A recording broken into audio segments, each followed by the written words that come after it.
परम पुरुष राधा स्वामी दयाल का संदेश कि ये देश तुम्हारा नहीं है, ये काल और माया का देश है। इससे छूटने का जतन करो, अपनी असलियत हासिल करने के लिए मेहनत करो। अंतर में जो सत्य धार आ रही है उसको पकड़कर चलो तो तुम राधा स्वामी पद तक पहुंच सकते हो। हमेशा याद रखना चाहिए, संत मत में जो कि सत्य मत है, शामिल होकर उससे पूरा फायदा उठाने के लिए यह जरूरी और दरकार है कि सत्य देश के धनी सत्य पुरुष ने अपनी निज अंश भेजकर अथवा संत अवतार धारण करके जो संदेशा जीवों को दिया उसको हमेशा याद रखा जाए। वो ये है कि ये देश तुम्हारा नहीं है, ये काल और माया का देश है।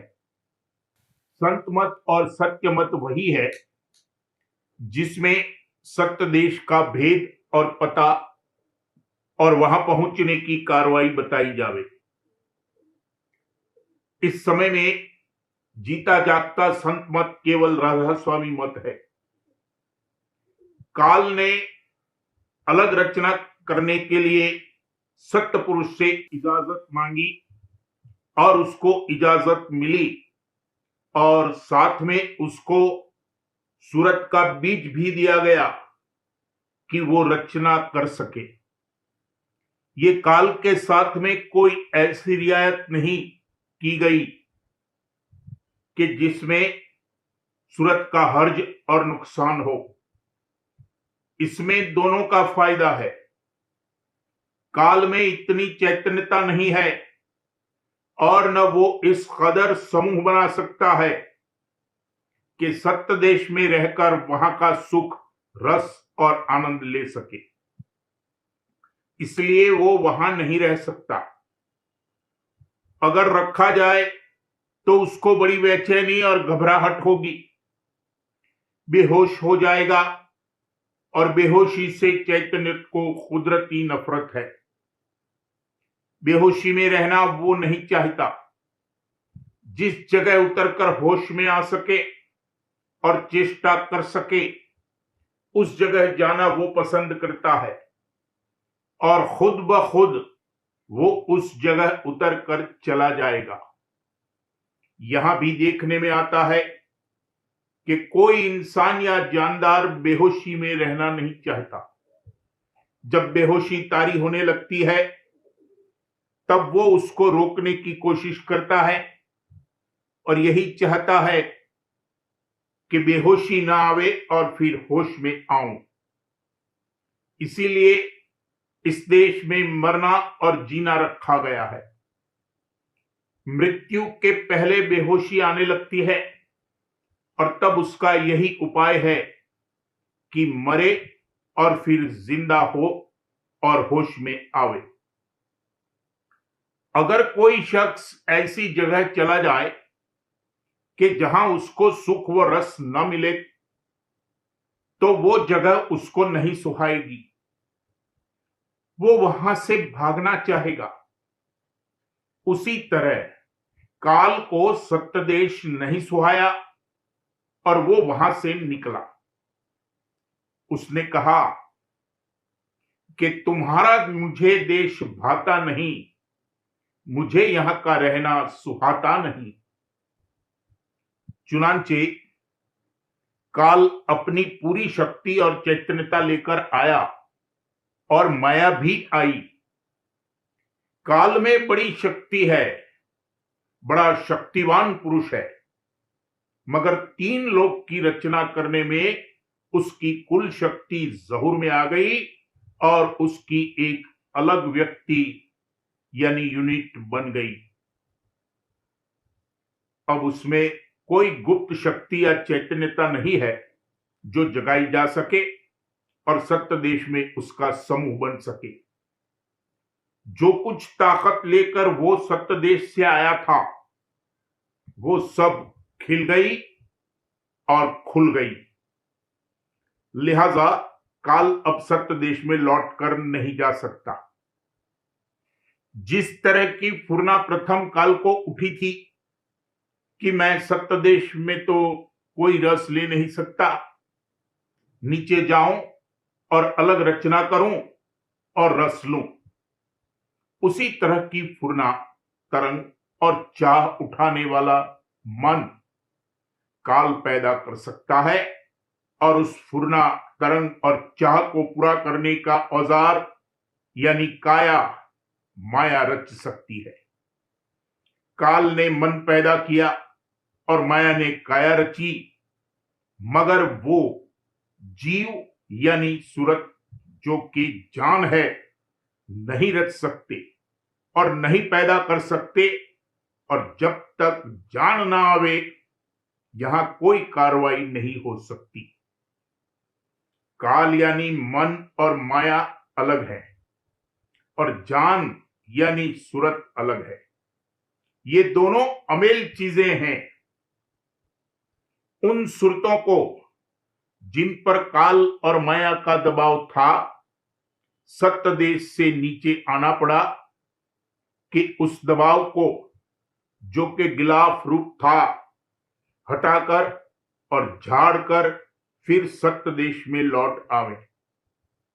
बवजह गिलाफ चढ़े होने के वह सूरतें सत्य देश में इस कदर समूह नहीं बना सकती थी कि वहां का आनंद ले सके, मगर अंतर में उनके गुप्त चैतन्यता और शक्ति मौजूद है, जिससे अगर गिलाफ हट जावे तो उनको वहां बासा मिल सकता है।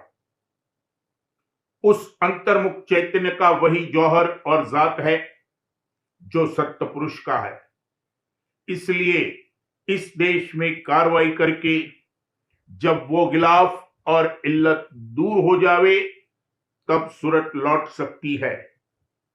वो गिलाफ वहां खारिज नहीं हो सकती थी। वो काल और माया की रचना में आकर ही उतारे जा सकते हैं। काल कभी भी नहीं लौट सकता।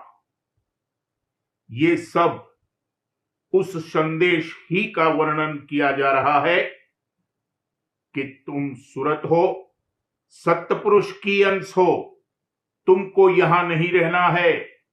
तुम्हारा देश और घर सत्य देश है। ये काल की बस्ती है।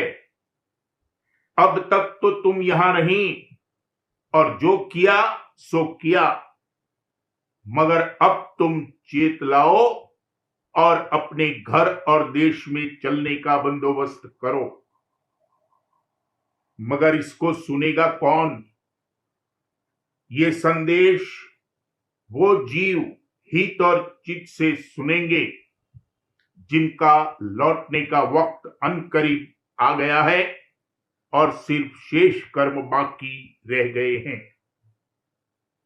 एक मुद्दत दराज तक यहां बरत लेने और कार्रवाई कर लेने के बाद जब शेष कर्म बाकी रह गए, तब संतों के पधारने का वक्त आया।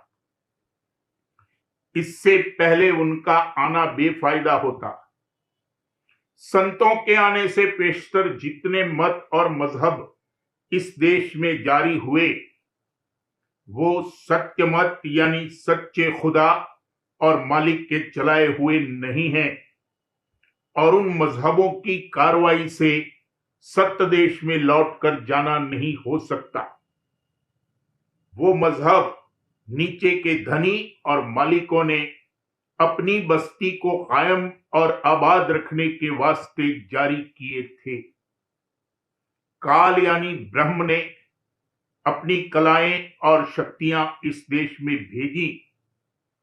पैगंबर, कुतुब, औलिया वगैरह भेजे, खुद ने अवतार लिए और आखिर में 16 कला संपूर्ण कृष्णावतार हुआ और बड़े बड़े महापुरुष यहां आए और आला दर्जे की कार्रवाइयां की गई और कराई गई, और उनसे बहुत ऊंचे तक जीव की चढ़ाई भी हुई और अच्छी अच्छी गतियां और दर्जे भी हासिल हुए। गर्जे बहुत कुछ किया गया और हुआ, मगर ये सब इस बात का बंदोबस्त था कि जीव यानी सूरत काल की हद के पार न जाने पावे और हमेशा इस देश में कैद रहे, क्योंकि तभी तो काल को आहार और रस मिल सकता है। और दूसरे ये कि अगर काल की तरफ से इतनी संभाल न की जाती और सब जीव नीचे उतरते चले जाते, यहां तक के उतरते उतरते जड़ खान में उतरकर पत्थर में चले जाते, तो पत्थर से काल आहार और रस नहीं ले सकता है। काल को अपना आहार और रस लेने के वास्ते ये जरूरी और दरकार है कि सब खानों, जोनियों, चोलों वगैरह में जीव रहें। कहने का मतलब ये कि संतों के मत के सिवा जितने मत संसार में प्रवृत्त हैं, वो सब काल मत है। जीव को फंसाए रखने के लिए जाल हैं, यहां की बस्ती बसाने के बंदोबस्त हैं। सिर्फ संत इस बस्ती को उजाड़ने के लिए आए। सूरत का बीज देकर काल का गुजारा कर दिया गया और सूरत पर यह ऐन रहम किया गया कि वो नीचे भेजी गई। इस देश में उतरकर सूरत ने मन आपा धारण किया, यानी मन के घाट पर माया रचित काया में आकर बैठी और यहां कार्रवाई करने के लिए मन के घाट की बुद्धि प्राप्त हुई। मन फुरना उठाता है और बुद्धि यहां की चीजों का जो कुछ के ज्ञान हो सकता है करके राय देती है कि किसके साथ क्या और कैसे बर्ताव वो व्यवहार करना चाहिए और फला काम करना चाहिए या नहीं करना चाहिए वगैरह वगैरह। मतलब ये कि जैसे ब्रह्म इस त्रिलोकी के मठ का राजा है और राज कर रहा है, उसी तरह से हरेक का मन अपने अपने घट का राजा है और अपना अलग राज कर रहा है, और इस मन राजन का मंत्री बुद्धि है। इस घाट की जो मन बुद्धि है वो इसी देश में कार्रवाई करने के लिए बनाई गई है, और ज्ञान प्राप्त करने के आले और औजार जो कि इंद्रियां हैं, वह भी इसी देश में काम करने के लिए हैं। मनुष्य इस त्रिविध रचना में बैठा है और जो कुछ के ज्ञान की शक्तियां और औजार व आले और इंद्रियां और बुद्धि वगैरह प्राप्त हैं, उनसे इस त्रिविध रचना ही का हाल मालूम कर सकता है।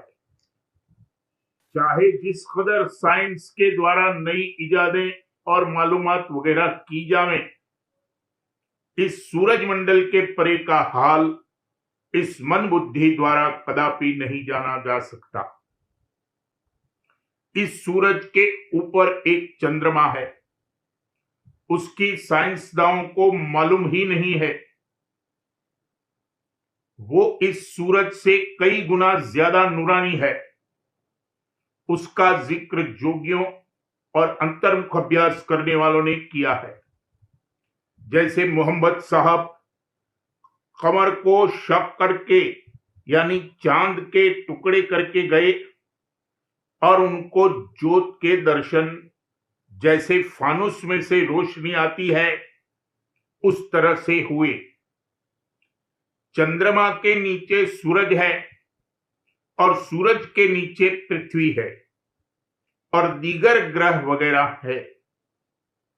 इस तरह से 9 ग्रह हैं और इन सबको मिलाकर एक मंडल कहलाता है, जो एक ब्रह्म के अधीन है।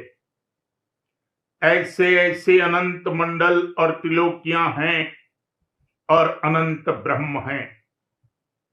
चाहे जिस कदर ताकतवर टेलीस्कोप और माइक्रोस्कोप से देखा जावे, इस दृष्टि का जो रूप है वो नहीं बदल सकता है। इसी तरह से और ज्ञान इंद्रियों का हाल है। यहां सिर्फ सतह का ज्ञान होता है, अंतर का हाल नहीं मालूम होता है। अगर एक्सरे के औजार से भी देखा जाए, जिसमें रोशनी की किरणें किसी चीज के अंदर से गुजर कर आती हैं, तो भी सतह ही का ज्ञान होता है। परमाणु के पास परमाणु यानी बिंदु के पास बिंदु बनाए जाए तो एक लाइन यानी रेखा बन जाती है, और लाइन के पास लाइन खींचते चले जाएं तो एक सतह बन जाती है, और सतह पर सतह जमाते जाएं तो एक ठोस और मोटाई वाली चीज बन जाती है। छोटे से छोटा परमाणु, जिसको इलेक्ट्रॉन या इयान कहते हैं, उसको छूती हुई रोशनी आवे और हम किसी औजार की मदद से देखें तो भी उस परमाणु की सतह ही तो देखते हैं। उसके अंदर किस तरह कार्रवाई हो रही है उसको नहीं जान सकते हैं। इसी तरह से कान से सुनकर, आंख से देखकर, नाक से बास लेकर, जबान से चखकर और त्वचा से स्पर्श करके किसी चीज का, ख्वाह जानदार का, बाहर का ही हाल जान सकते हैं। बहुत कुछ मालूम हो सकता है, मगर किसी चीज के अंतर का पूरा पूरा हाल कभी नहीं मालूम हो सकता। कहने का मुद्दा ये कि इस देश की कार्रवाई करने और ज्ञान हासिल करने में ये बुद्धि काम देगी, मगर ऊपर के लोगों और देशों और मालिक का भेद इस बुद्धि से नहीं जाना जा सकता।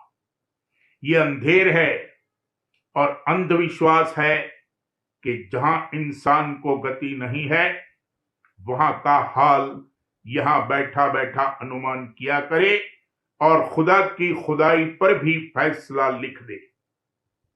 ऊपर का हाल और खासकर मालिक का भेद नहीं मालूम हो सकता जब तक कि ऊपर के घाट के मन और बुद्धि न जगाए जावे, और ऊपर के घाट के मन और बुद्धि तभी जागेंगे जब नीचे के घाट के मन और बुद्धि हर लिए जावेंगे।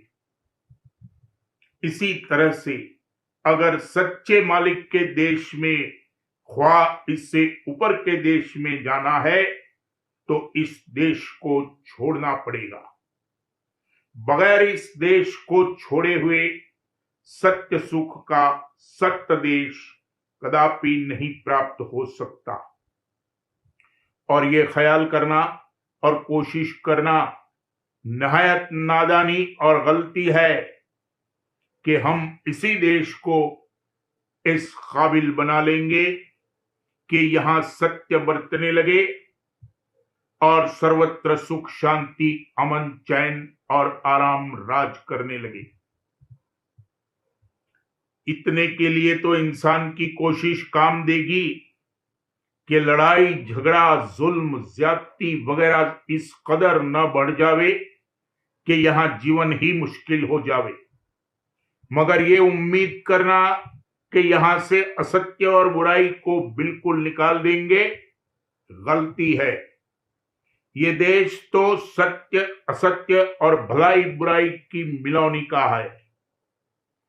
एक कम से कम पैमाना है कि उतना झूठ और असत्य और बुराई यहां रहनी चाहिए, वास्ते इसके कि ये पृथ्वी कायम रहे। इसका ये मतलब नहीं है कि किसी वक्त में बहुत बैर, विरोध और विकार की वृद्धि से यहां का इत्तेदाल हिल गया है और जाता रहा है, तो उसको फिर लाने की कोशिश न करनी चाहिए।